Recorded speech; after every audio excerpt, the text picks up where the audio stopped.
Here we go. Advocat, 2125. What's he starting out with? D4. Well, let's go for something interesting. Maybe I can get a Grenfeld. Oops. I'm sorry, I played that out of habit. Maybe I'll get a Nimzo Indian. Oh, he plays this. This is sort of a delayed... don't know what it is. I'm trying to get in the move knight to e4 to harass his bishop. And he stops me.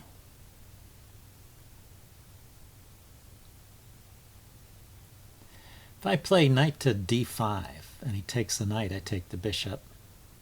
If he takes the bishop, I take back. If he doesn't take anything, I can take his knight and then take the bishop. Well, let's try it. Looks interesting.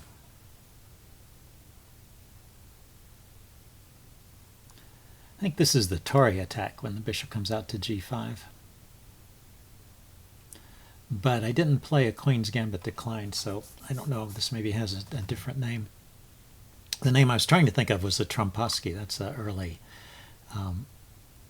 early bishop g5. And if you play that before, these pawns have been developed, and knight here, knight to, well, is knight to c3 that stopped me from playing knight to e4. That's the response I like to the Tromposky. But this knight d5, I think it works. He's thinking about it anyway, so it's probably not a book move. Just retreats. So I can take off his knight. I can retreat.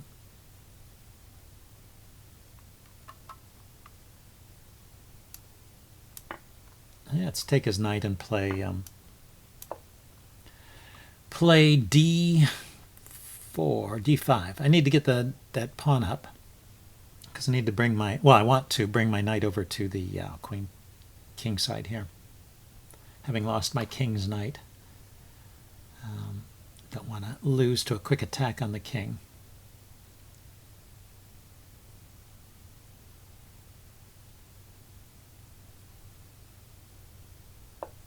Don't want to block the c pawn. I just want to get my knight over to f6 and get in c5 there and pretend like this is kind of a normal position. Maybe I could play c5 here. And then if he takes with the pawn, I could take with the knight. That's also a square for the knight too. And I'm starting to open up some lines for the bishop after that.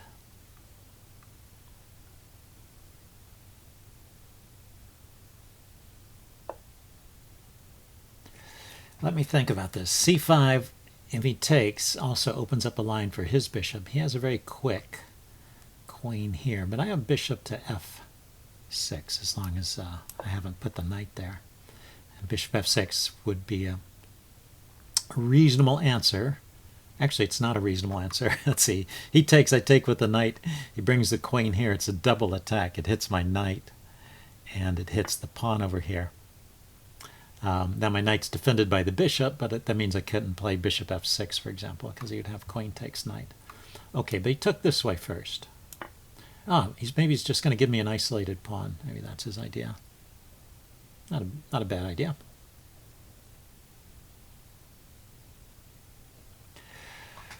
So I'm wondering if knight takes pawn is playable. I think it is. If he takes on c5 and I take with the knight, and then he brings his queen here, I can bring my knight back to e6. I would defend g7 there, and it would get me out of trouble. So yeah, we reach this position.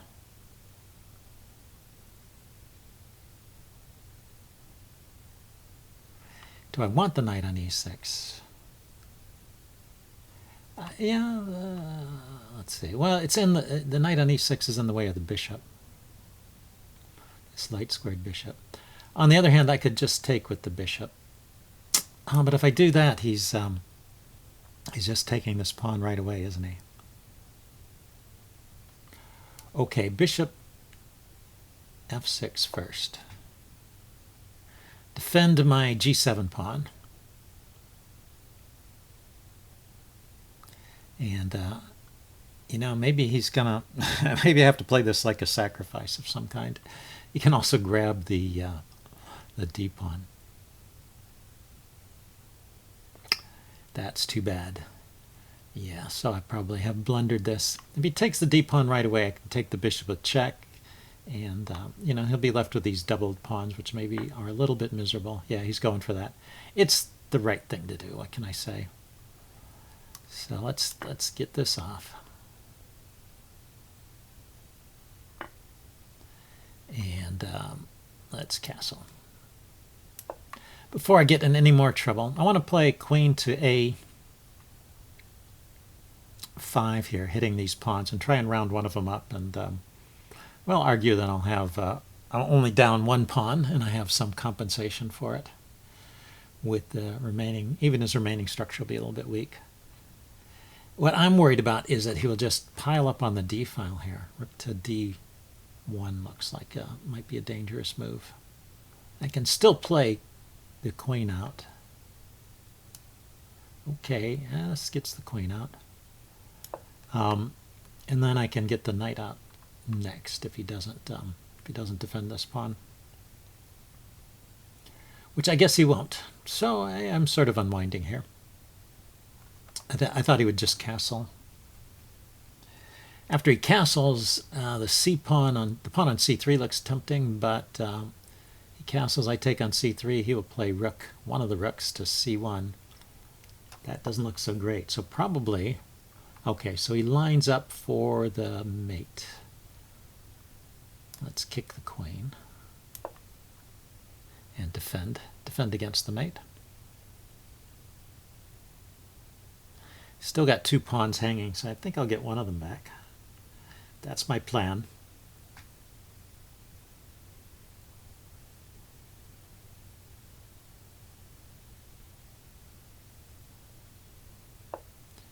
His queen goes there defending both pawns. That's annoying. Very annoying.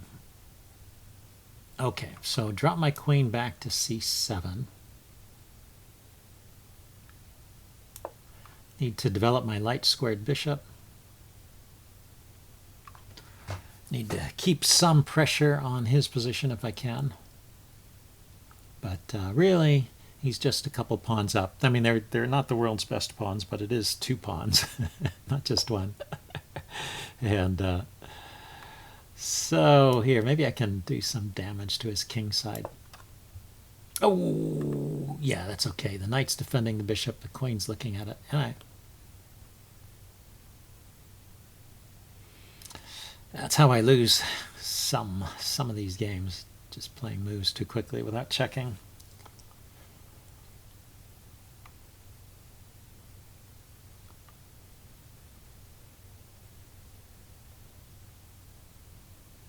He could just ignore this.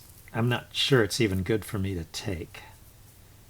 But, well, it may be a source of play, so maybe I should take if I've got the chance.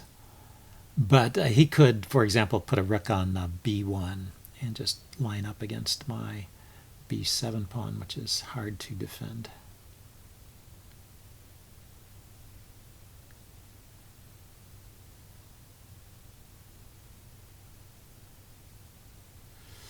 I could play rook c8 and line up on his c5 pawn, I guess. And have to keep an eye on the move knight to d5 in case that turns out to be useful. At the moment, knight d5 loses the bishop. Okay, so he moved his knight away. That's kind of interesting. And the knight covers these squares, so retreating the bishop would lead to trades.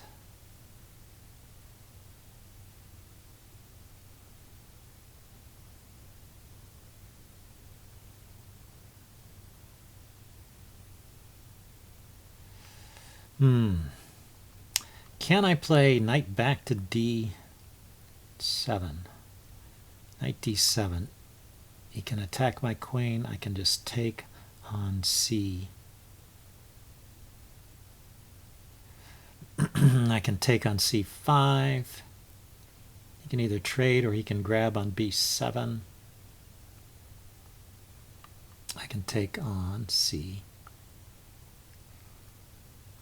Now, actually, his knight will be in the way. Let's try this. Maybe the other rook. Let's try the other rook. Would be nice to get a pawn back.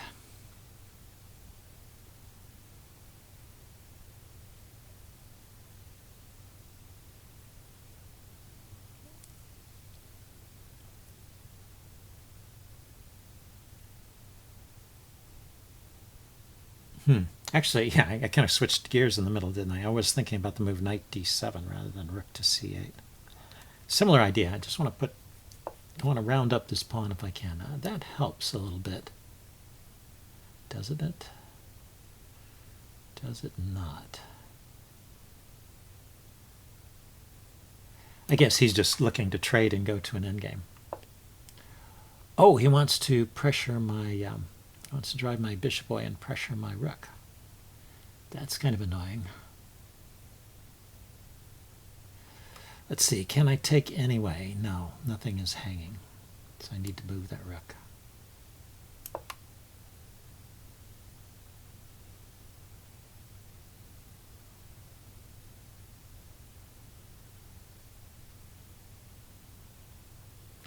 So I do have knight d5, knight d7.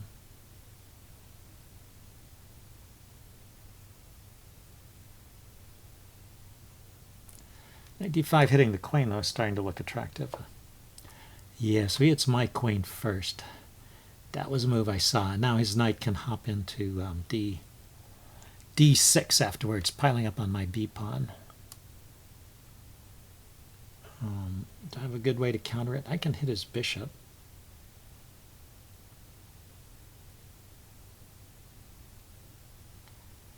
He can play b. He can play g4 there, defending his bishop and attacking mine, gaining a tempo, and then he can bring his knight to d6. That might be his way to play it. I still have knight to d5, maybe. Knight d5, looking at the c3 pawn. Yeah, so he goes there. At least that's a forced move, so I can play it quickly. It's a tricky situation. Notice he's taking his time. He's doing this right. He's got the advantage, and he's going to try and convert it, if at all possible.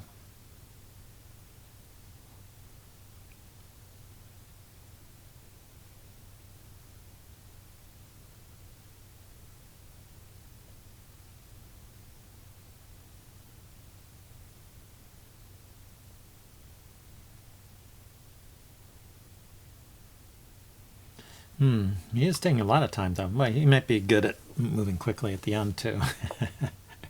So he goes there immediately. Okay, so he's hitting this pawn. So my idea was to let him have that. If he takes with the knight, I'll pin it.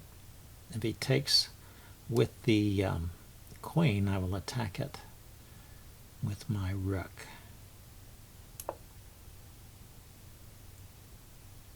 And I'm just going to grab the c3 pawn. So it's a trade.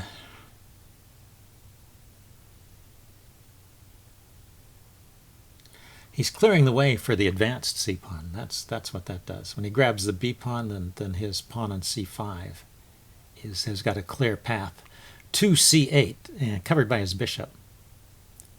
So I probably will have to trade off that bishop at some point.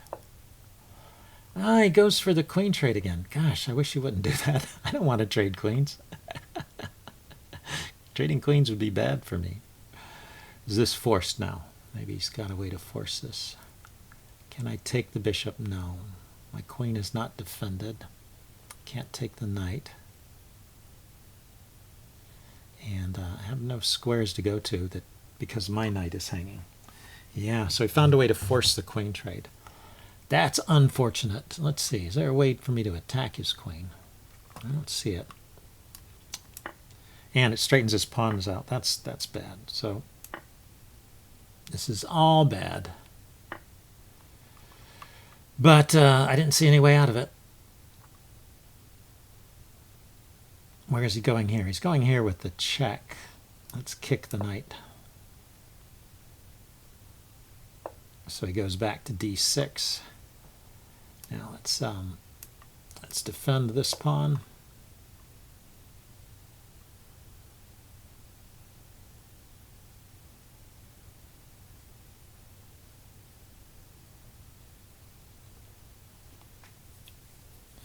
So I'm going to bring my king over to the center to help defend against his armada of pawns here.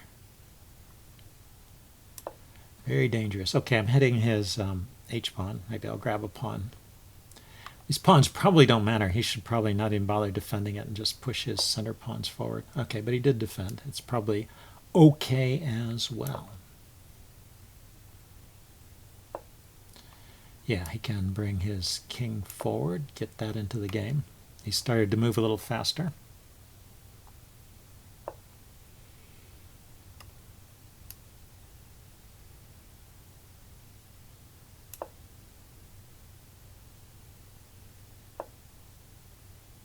Now, what can I do? If I take here, he takes with the rook. If I take here, he takes back with the pawn. If I place this here, try and undermine his pawns. Notice that I'm guarding the checks. He has a check here and a check here with the knight, and both those squares are guarded. If he kicks my knight, yeah, like that, I was thinking I can take here anyway. Take. His knight is hanging. He takes back. I take again. His knight is hanging. Yeah, that's a problem. Taking defends his knight.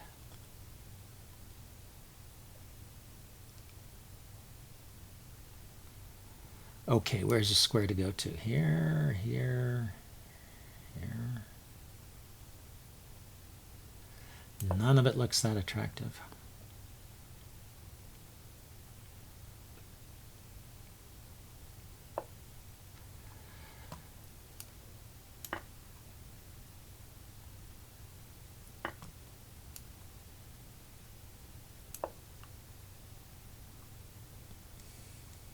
Trying to undermine the knight again. And, okay, so that pawn came forward. It's stopped by my knight at the moment, so it's not a problem. Let's push this pawn forward. If he advances, I'll take his knight. If he takes, I take with the king. Oh, he ran out of time.